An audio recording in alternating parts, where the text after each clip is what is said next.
Hello everyone. Today let's go and do the assignment for decorator design pattern.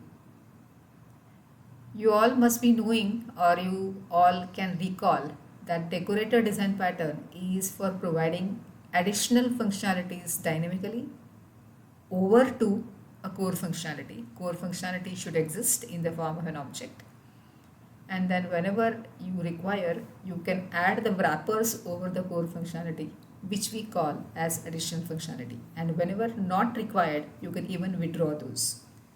So let's have a walkthrough through the write-up. Map the participants for the decorator design pattern from a given problem description and implement in a suitable object-oriented language, which is Java. Intent: attach additional responsibilities to an object dynamically. Decorators provide a flexible alternative to subclassing for extending functionality. When to apply? To add responsibilities to individual objects dynamically and transparently, that is, without affecting other objects.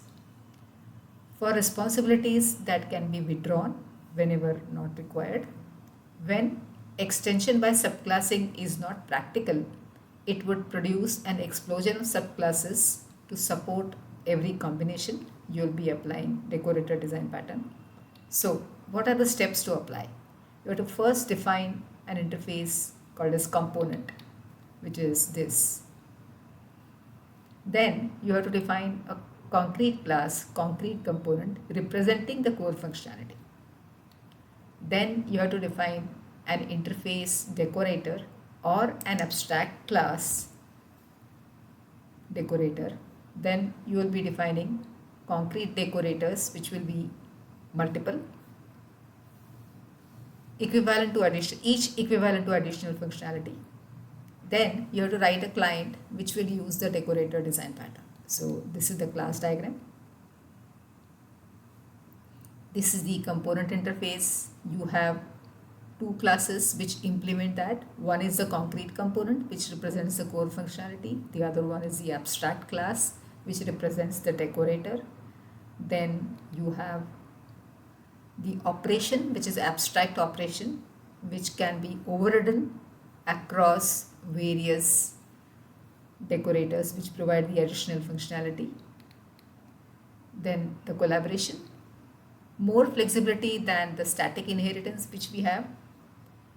Decorator offers a pay as you go approach to adding responsibilities.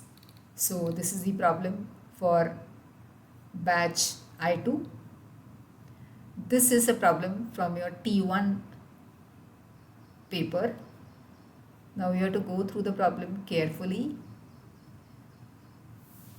or else whatever write-up which I have given to you, that write-up you can refer, you can download that write-up through the Google Classroom. Have this statement in front of you so that I can show you the class diagram and you can think of the code. And once your code is ready, we can go ahead, yeah, for checking the code. Thank you.